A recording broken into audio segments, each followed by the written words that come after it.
My phone buzzed with my sister's reply. "Elmeo, you think we're canceling our Vegas trip for your fender bender?" My dad chimed in. "Stop being dramatic, Tara. Call a tow." I stared at the screen, blood dripping from my forehead, glass scattered across my lap. I just crashed my car. They didn't know how bad it was. What the paramedic said later made them regret everything. I sat in my wrecked Honda, the airbag deflated like a sad balloon, my hands shaking as I typed into the family group chat. "Just got in a car accident on Route 17. I'm hurt. Need someone to pick me up." No emojis, no panic, just the facts. My forehead stung, blood trickling into my eyebrow. The other driver was fine, yelling about his bumper, but I could barely focus. My head throbbed. My left arm felt wrong, heavy, like it wasn't mine anymore. My sister Lila's message popped up first. "LMAO, you think we're canceling our Vegas trip for your fender bender? Get an Uber." Then Dad. "Stop being dramatic, Tara. Call a tow. We're boarding in an hour." Mom didn't even reply. I blinked at the words, my vision blurring, not from the blood, but from the sting of their dismissal. My family, the people I'd dropped everything for my whole life, thought I was exaggerating. I'd always been the reliable one.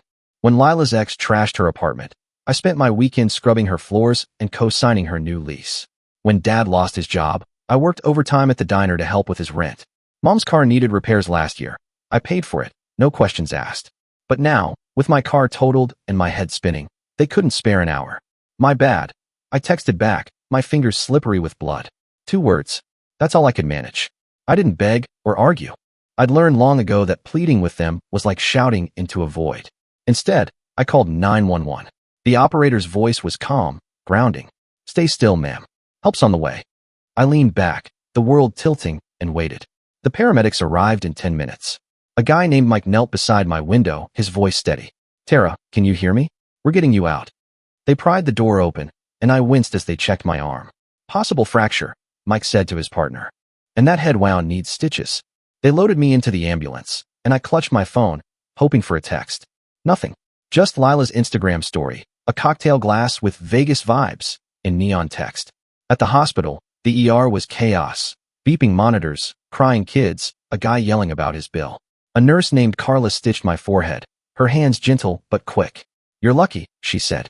"Could have been worse. Anyone coming to get you?" I shook my head. "They're busy." She frowned but didn't push. Instead, she handed me a juice box, like I was a kid. "Drink this. You're pale." I sipped the apple juice, staring at my phone. No messages. No calls. Just Lila's next story. Her and Dad posing by a slot machine, grinning like they'd won the jackpot. My arm was in a temporary sling, my head bandaged, and my heart felt like it had been run over twice. I'd always been there for them. Always. And now, I was alone, sipping juice in a paper gown. 3 days later, I was home, my arm in a cast, my stitches itching. My phone rang. It was Mom. I almost didn't answer, but curiosity got me.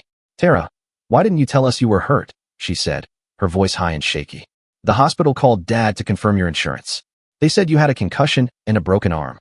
I laughed, dry and bitter. "I did tell you. Check the chat." She went quiet. "Then, we thought. Lila said it was just a scratch. We didn't know." I gripped the phone tighter. "You didn't ask." Another pause. "We're flying back tomorrow," she said. "This Vegas thing, it's not worth it." I didn't respond. I just hung up. Lila texted next. "OMG, you're fine, right? Why didn't you say it was serious?" I didn't reply. I archived the chat and turned off my phone. Lila wasn't always like this. When we were kids, she'd sneak me extra cookies after Mom said no. She called me her little shadow. But somewhere around her 20s, when she started chasing influencers and brand deals, I became her backup plan. Forgot her wallet at dinner? Tara's got it. Needed a ride to the airport? Tara's free. I never said no. Until now. Dad was worse in his own way. He'd always lean on me when things got tough. His divorce, his layoffs, his bar tabs. I was 19 when I started covering his bills, thinking it was temporary. It wasn't. He'd thank me with a pat on the back, then go right back to gambling or planning trips with Lila. Mom just enabled it, saying, "He's grieving." Grieving what? His responsibility? The accident wasn't my fault. A guy ran a red light, T-boned me at 40 miles an hour. I could have died. The police report said so. But my family didn't even check. They assumed I was fine because I always was. The perfect, self-sufficient daughter who never asked for anything. Until I did. And they laughed. When Mom showed up at my apartment the next day, I wasn't ready. She stood in the doorway, her suitcase still in hand, eyes red. "Tara, I'm so sorry," she said. "We didn't know." I leaned against the wall, my cast heavy. You didn't want to know. She flinched, but I didn't stop. I needed you. For once. And you chose slots over me. She started crying, but I didn't soften. I'm done, I said.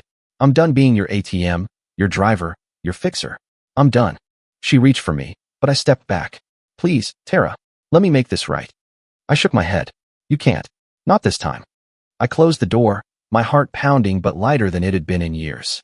The door clicked shut, and I stood there, my casted arm throbbing, my stitches pulling under the bandage. Mom's muffled sobs echoed from the hallway, but I didn't open the door. For the first time, I didn't feel guilty. I felt free. But freedom hurt, like a bruise you keep pressing. My phone buzzed. Lila. Tara, open the door. Mom's a mess. I ignored it. Then came the pounding. I sank onto my couch, a second-hand thing I'd bought after selling Mom's old dining table to cover her phone bill last year. My apartment was small, cluttered with thrift store finds and memories of bailing out my family. Lila's knocks grew louder, insistent. Tara, come on. We flew back early. I stared at the door, my jaw tight. Flew back early. Like that erased the fact they left me bleeding in a ditch. I didn't answer.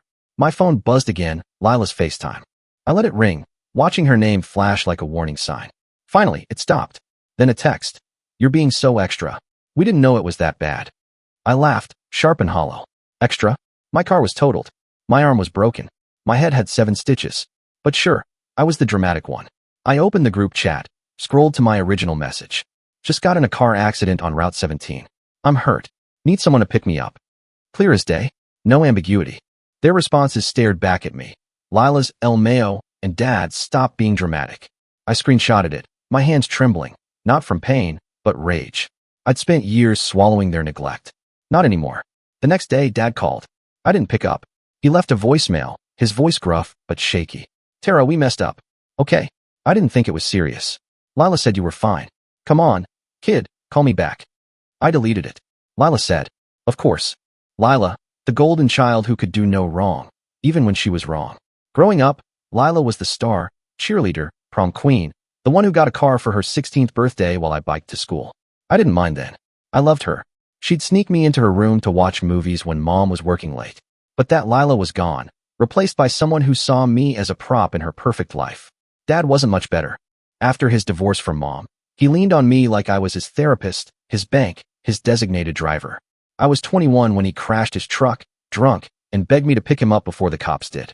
I did. I always did. But now, when I needed him, he was too busy chasing jackpots with Lila. I hobbled to the kitchen, my cast making every step a chore. The fridge was nearly empty, just yogurt and a half-eaten sandwich. I hadn't shopped since the accident. My neighbor, Mrs. Chun, had dropped off soup the day before, her eyes soft with pity. You need anything? You call, she'd said. A stranger cared more than my family. That afternoon, Lila showed up again. I heard her before I saw her, heels clicking on the stairs, her voice loud on a phone call. Yeah, she's being weird. I don't know, probably milking it. I froze, my blood boiling. Milking it? I opened the door, not because I wanted to, but because I needed her to see me, cast, stitches, and all. She looked me up and down, her designer sunglasses perched like a crown. God, Tara, you look rough. I didn't flinch. Thanks. Broken bones do that. She shifted, uncomfortable. Look, I'm sorry, okay? We didn't know you were, actually hurt. I stared at her. I told you. You laughed. She rolled her eyes. It was a joke. Relax. A joke. My pain was her punchline. You know what's funny? I said, my voice low. I paid your phone bill last month. And your rent the month before. But when I needed a ride, you couldn't even text back. Her face twisted. That's not fair. I was working a brand deal in Vegas. I stepped closer, and I was bleeding in a hospital bed. She opened her mouth, then closed it. For once, Lila had no comeback. Mom's freaking out, she said finally. She thinks you hate us. I didn't blink. She's not wrong. Lila's eyes widened. You don't mean that. I leaned against the doorframe, exhausted. I'm done, Lila. Done being your safety net. Done with all of you. She stood there, stunned, then turned and left without another word. I closed the door, my chest tight, but lighter. The silence was deafening, but it felt like mine. I didn't know them anything anymore. I sat on my couch, staring at the screenshot of their messages. Then I did something I hadn't planned. I forwarded it to my cousin Nate. Nate was the only family member who ever checked on me without wanting something. He lived 2 hours away, but we texted sometimes. You okay? He replied minutes later. Saw the chat. That's messed up. I typed back. I'm done with them. He sent a thumbs up emoji, Then, good for you. They don't deserve you. I smiled, tears prickling. Someone got it. That night, I got an email from the insurance company. The other driver's fault was confirmed, 100%. They'd cover my medical bills in a new car. Relief washed over me, but it wasn't enough to drown the hurt. My family hadn't just ignored me, they'd mocked me. And now they were scrambling, trying to rewrite the story to save face. The next morning, Mom texted again. Tara, please. Let's talk. I feel awful. I didn't respond. Instead, I called my boss, Carla, at the diner. I'm coming back next week, I said. Arm still busted, but I can manage. She didn't hesitate. Take your time, Tara. You're tougher than most. Her words hit harder than they should have. Tough. I'd been tough my whole life. Maybe it was time to be something else. I woke up to a voicemail from Dad, his voice thick with fake remorse. Tara, we're family. You can't just cut us off. Call me. I deleted it, my fingers steady. The accident had cracked more than my arm. It broke the illusion I'd clung to for years. They didn't care. Not really. But what happened at the diner later that week shattered everything I thought I knew about them. My apartment felt smaller each day, like the walls were closing in with every unanswered text from Mom and Lila. I ignored them, focusing on healing, physically at least. My arm ached in its cast, and the stitches on my forehead itched under the bandage. I popped painkillers and tried to keep busy, rearranging my tiny kitchen, watering the half-dead plant Mrs. Chin gave me. Anything to avoid their messages. Lila's texts had shifted from defensive to desperate. Tara, come on. I said sorry. What more do you want? Then Mom, I can't sleep knowing you're mad. Please talk to me. I didn't reply. Their words felt like sandpaper, rubbing raw a wound I'd ignored too long. I'd spent years being their fixer, their bank, their doormat. Now, they wanted forgiveness on their terms. I went back to the diner a week after the accident, against Carla's advice. You're not ready, she'd said, eyeing my sling. But I needed normalcy, the clatter of plates, the smell of greasy hash browns. I couldn't work the grill with one arm, so I took orders, smiled at regulars, and dodged questions about my bandages. Rough week, I'd say, and they'd nod, not prying. That's when Nate showed up. My cousin walked in during the lunch rush, his trucker hat low, his grin wide. Heard you got in a fight with a car, he said, sliding into a booth. I laughed, my first real laugh in days. Car won. He ordered a burger, then leaned forward. You serious about cutting them off? I nodded. Dead serious. He didn't push, just ate his fries and told me about his new job driving cross-country. You ever need a break, come visit. Got a spare room. It was the kindest thing anyone had said since the accident. I almost cried into the ketchup bottle. Nate saw it, didn't comment. He just left a $20 tip on a $10 bill and hugged me, careful of my arm, before leaving. That night, I got a call from an unknown number. I answered, expecting a hospital bill collector. Instead, it was Jenna, Lila's old high school friend. Tara, I saw your name on Lila's Insta story. You okay? I frowned. What story? She hesitated. She posted a pic of you in the hospital, said you're struggling, but she's trying to help. Got like 5,000 likes. My stomach dropped. I opened Instagram, and there it was, a blurry photo of me in the ER, my face pale, stitches fresh. Lila must have gotten it from Mom, who got it from God knows where. Caption, family drama sucks. Sending love to my sis, even if she's shutting me out. Hashtag prayers for Tara. My hands shook. She was using my pain for clout. I called her. She picked up, voice chipper. Tara, finally. I didn't waste time. Take that post down. Now. She laughed, nervous. What? It's just showing I care. I gripped the phone. You laugh when I asked for help. You don't get to play hero now. Silence. Then, you're so ungrateful. I'm trying to fix this. I hung up, my heart racing. I reported the post, but it was already spreading. My phone buzzed with messages from people I hadn't spoken to in years. Heard about your accident, you good? Saw Lila's post, let me know if you need anything. Strangers, too. Stay strong, girl. I wanted to scream. Lila had turned my trauma into her redemption arc, and people were eating it up. The next day, I went to the diner, still fuming. Carla noticed. You look like you're gonna punch a pancake, she said, sliding me a coffee. I told her about Lila's post. Her face hardened. That's low. You want me to ban her from here? I half smiled. Tempting. Then a regular, Mr. Gibbs, overheard. Your sister's the one on Insta, right? Saw her crying about you online. I froze. Crying.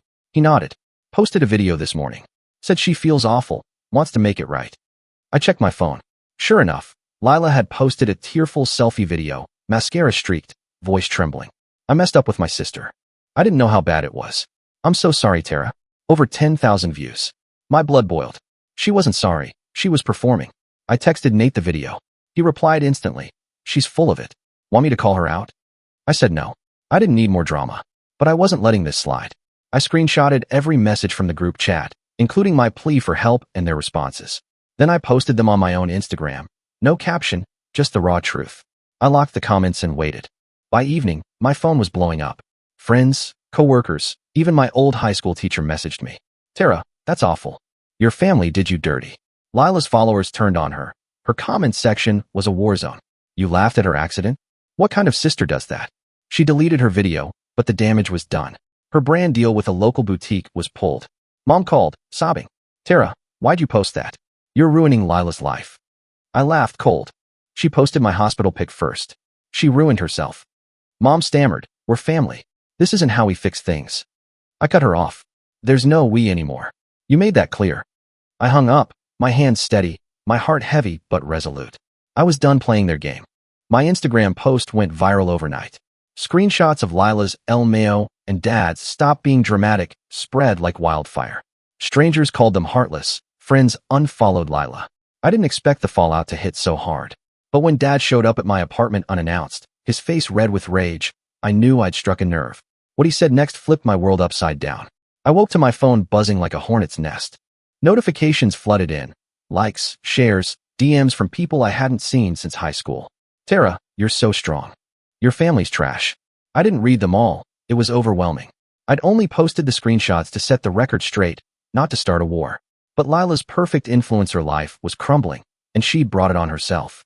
I hobbled to the kitchen, my cast clunking against the counter as I made coffee. The stitches on my forehead were starting to heal, but the ache in my chest hadn't faded. I kept seeing Lila's hospital photo of me, her fake tears in that video. She'd turned my pain into her content. And Mom, she'd defended it, saying I was ruining Lila. I was done being their scapegoat. For years, I'd carried their messes, Lila's debts, Dad's bar tabs, Mom's endless excuses. I was 27, with no savings, a totaled car, and a body that felt like it belonged to someone else. The accident wasn't just a crash, it was a wake-up call. I deserved better. I just didn't expect better to start with a fist pounding on my door. Open up, Tara. Dad's voice boomed. I froze, coffee mug halfway to my mouth. He hadn't come to see me since the accident. I shuffled to the door, heart racing, and cracked it open. He stood there, eyes bloodshot, jaw tight. What the hell are you doing, airing our business online? I stared, my voice calm. You mean exposing how you ignored me? He pushed past me, pacing my tiny living room. You're destroying Lila's career. That boutique deal was her big break. I laughed, sharp and bitter. Her big break. I was bleeding, Dad. You told me to call a tow. He stopped, his face twitching. We didn't know it was serious. I stepped closer, my cast heavy. You didn't care enough to find out. He opened his mouth, then closed it, like he'd run out of excuses. You've always been so independent, he said finally. We thought you had it handled. Independent. That word again. Code for convenient. Code for we don't owe you anything. I pointed to the door. Get out. His eyes widened. Tara, I'm your father. I didn't flinch. Not anymore. He left, slamming the door so hard my plant wobbled. I sank onto the couch, my hands shaking but my resolve solid. I'd meant it. No more Dad. No more Lila. No more Mom's guilt trips. I blocked their numbers, deleted their voicemails. The silence felt like a deep breath after years underwater. But the quiet didn't last. That afternoon, Carla called me from the diner. Tara, you gotta see this. She sent me a link to a local news site. Headline: Influencer's sister exposes family neglect after car crash. My stomach churned. The article had my screenshots, Lila's post, even quotes from her followers calling her out. It named me, Tara Walsh, the brave survivor who stood up to family betrayal. I didn't feel brave. I felt exposed. The article painted me as a hero, but I was just a tired woman who'd had enough. By evening, a reporter called, asking for an interview. I declined.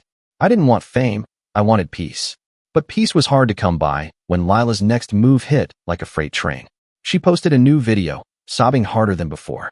I'm not perfect, she cried, her mascara a mess. I made a mistake. Tara's twisting this to hurt me. She's always been jealous. Jealous? I nearly threw my phone. I'd paid her rent, fixed her messes, and now I was the villain?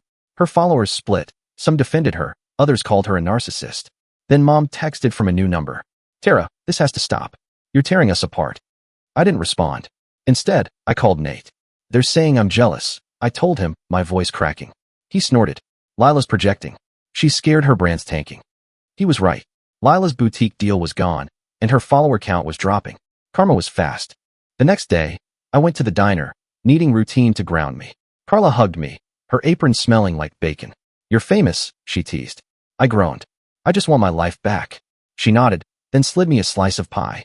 You're getting there, kid. A regular, Mrs. Lopez, overheard. Saw that article. Good for you, standing up. I smiled weakly. I wasn't used to support. That night, I got an email from the insurance company. They'd settled $15,000 for a new car, plus medical costs. It wasn't a fortune, but it was a start. I could move, maybe, leave this town and its memories behind. I was daydreaming about it when my doorbell rang. I opened it, expecting Mrs. Chun. Instead, it was Jenna, Lila's old friend, holding a coffee and a nervous smile. Tara, I owe you an apology, she said. I didn't know how bad they treated you. I let her in, wary. She sat, fidgeting. Lila's been lying about you for years. Said you were controlling, ungrateful. I believed her. Then I saw your post. My throat tightened. She said that. Jenna nodded. She's spiraling now. Posted another video, blamed you for her mental health crisis. I laughed cold. Let her spiral. Jenna's words hung in the air like smoke. Lila had been trashing me for years, painting me as the bad guy while I paid her bills. I sat there, stunned, my casted arm heavy on the couch. Then my phone lit up with a new notification, Lila's latest video, blaming me for her breakdown. But what I found in my mailbox the next day changed everything. I didn't watch Lila's video. I couldn't stomach more of her crocodile tears. Instead, I muted her on Instagram and tossed my phone aside. Jenna stayed for an hour, spilling stories of Lila's lies. How she'd told friends I was jealous when I covered her car repairs. How she'd bragged about handling me. I thought you were the problem, Jenna admitted. I'm sorry. I shrugged. You're not the only one. After she left, I felt hollow. My whole life, I'd been the reliable one, the sister who fixed everything. Lila turned that into a weapon, and Mom and Dad let her. I lay in bed, staring at the ceiling, my stitches itching. The accident didn't just break my arm, it broke my trust in them. I was done carrying their weight. The next morning, I checked my mailbox, expecting bills. Instead, I found a letter from the insurance company. Not the one handling my claim, Dad's insurance. My heart sank as I tore it open. Dear Ms. Walsh, we regret to inform you of unauthorized use of your policy. Charges for Lila Walsh's vehicle repairs, $2,800, have been reversed. A refund is forthcoming. I blinked, rereading it. Lila had used my insurance, again, without asking. The same policy I'd kept active for Dad after his DUI, just in case. She'd fixed her car, probably after another reckless night, and stuck me with the bill. I laughed, bitter and loud. The refund was nice, but the betrayal stung deeper. She hadn't just ignored my accident.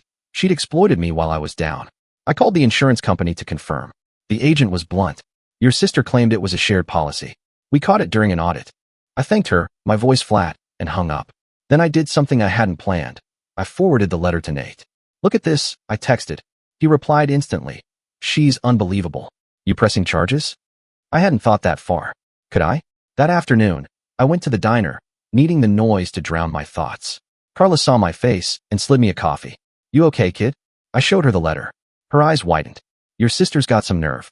I nodded, sipping the coffee. I'm done protecting her. Carla grinned. Good. Let her crash and burn. Word had spread about my Instagram post. Regulars at the diner whispered support. You're better off without them, Mr. Gibbs said, tossing an extra tip on the counter. Mrs. Lopez hugged me, her perfume strong.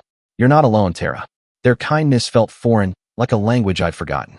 I'd spent so long being independent that I didn't know how to accept help. That night, Lila called from a new number. I answered, ready to end it. Tara, you told the insurance company? She screeched. They canceled my claim. I stayed calm. You used my policy without asking. Again. She scoffed. You're so petty. I needed my car. I leaned into the phone. And I needed a sister. You laughed at me. Silence. Then, you're ruining my life. I hung up. Mom texted next. Tara, this is too far. Lila's crying nonstop. Fix this. Fix this. I laughed cold. I wasn't fixing anything. Instead, I called a lawyer, a friend of Carla's. Can I stop them from using my insurance? I asked. She was direct. Yes. And you could sue for fraud. Fraud. The word hit hard. Could I really take my sister to court? I didn't decide right away. Instead, I went to therapy, my first session, paid for with the insurance refund. The therapist, a quiet woman named Ellen, listened as I spilled years of resentment. You've been their parent, she said. What do you want? I didn't know. A life without their chaos. A chance to breathe? I left her office feeling raw but lighter, like I'd shed a layer of guilt. The next day, Nate texted, Lila's telling people you're suing her. She's freaking out. I hadn't decided yet, but her panic felt good. Not vindictive, just validating. She was finally facing consequences. I replied, let her sweat. Nate sent a laughing emoji. Proud of you. For the first time, I felt like I was standing up, not just surviving. Lila's panic was spreading, her perfect image cracking like cheap glass. I was done being her doormat, but I didn't expect what came next. A knock on my door revealed a stranger with a story that unraveled everything, exposing a secret my family hid for years. The truth hit like a second crash, and the choice I made afterward changed my life forever. I sat on my couch, the insurance letter crumpled in my hand. Lila's fraud was the final straw, but I wasn't sure about suing. It felt like crossing a line I couldn't uncross. My phone stayed quiet. No more texts from mom or dad, just silence. I thought I'd won, that they'd finally backed off. Then the doorbell rang. I opened it to a woman I didn't know, mid-30s, holding a manila envelope. Tara Walsh, she asked, voice soft but firm. I nodded, wary. I'm Rachel, your dad's ex-coworker. You need to see this. She handed me the envelope, her eyes heavy with something like pity. Inside were bank statements, emails, and a handwritten note in dad's scrawl. My stomach twisted as I read. They weren't just neglecting me, they'd been stealing from me for years. The statements showed withdrawals from an account I'd set up for dad after his divorce, meant for emergencies. Thousands gone, not for rent or bills, but for Lila's brand trips and dad's gambling. The emails were between dad and Lila, planning to borrow more without telling me. The note? A draft apology dad never sent. Tara, I'll pay you back. Promise. Dated 2 years ago. I looked at Rachel, my voice shaking. How did you get this? She sighed. I worked with your dad at the warehouse. He bragged about using your account. I kept copies, just in case. She paused. When I saw your Instagram post, I knew you deserved the truth. I thanked her, my head spinning. They hadn't just ignored my accident, they'd robbed me blind. I called Nate, my hands trembling as I read him the emails. They took over $20,000, I said. He cursed. Tara, that's theft. You gotta do something. I knew he was right. I called the lawyer again. File the fraud claim, I told her. Against both of them. She didn't hesitate. Done. We'll freeze their accounts pending investigation. My heart pounded. No turning back now. The next day, I went to the diner, needing normalcy. Carla saw my face and knew. You okay? I showed her the papers. Her jaw dropped. Your own family? That's vile. I nodded, numb. A regular, Mr. Gibbs, overheard. Sue M, Tara. They don't deserve you. I smiled faintly. For once, I felt seen. Not as the independent one, but as someone worth fighting for. Lila's next video came that night. No tears this time, just rage. My sister's lying to ruin me, she screamed, holding up a cease and desist letter from my lawyer. She's jealous of my success. Her followers weren't buying it. Comments flooded in. You stole from her? You're disgusting. Her account lost 10,000 followers overnight. The boutique chain dropped her completely, citing ethical concerns. Mom showed up at my apartment, unannounced, eyes puffy. Tara, how could you? Suing your sister? I held up the bank statements. You knew, didn't you? She froze, then crumbled. We were desperate. Lila needed the money. I laughed cold. For what? Her Vegas trip? She sobbed, but I didn't budge. Leave, Mom. And don't come back. She did, her footsteps echoing like a final goodbye. The lawyer called a week later. We've got them. The bank's cooperating. You'll get your money back, plus damages. Damages. The word felt hollow. No money could fix the years I'd lost to their betrayal. But it was a start. I used the insurance settlement to buy a used car. A blue hatchback, nothing fancy, but mine. I drove it to therapy, where Ellen helped me unpack the anger, the grief, the relief. I moved a month later, to a small town an hour away. Nate helped me pack, cracking jokes as we loaded boxes. My new apartment was tiny but bright, with a balcony for plants I might actually water. I quit the diner, took a job at a bookstore. The owner, a gruff woman named May, said, You've got a good head. Don't waste it. I didn't plan to. Lila's career tanked. Her Instagram went silent after the lawsuit hit the local news. Dad disappeared, probably hiding from the legal fallout. Mom sent one last text. I'm sorry, Tara. I failed you. I didn't reply. I blocked her, then deleted the family chat. My phone felt lighter, like I'd dropped a boulder. I started painting, badly, but it was fun. I made friends at the bookstore, people who didn't know my past, didn't expect me to fix them. One night, I sat on my balcony, coffee in hand, watching the sunset. The accident, the betrayal, the lawsuit, it all felt like another life. I wasn't the reliable Tara anymore. I was just Tara, messy and free. I smiled, realizing I didn't miss them. Not at all. I'd survived their neglect, their theft, their lies. And now, I was thriving. That's the end of today's story.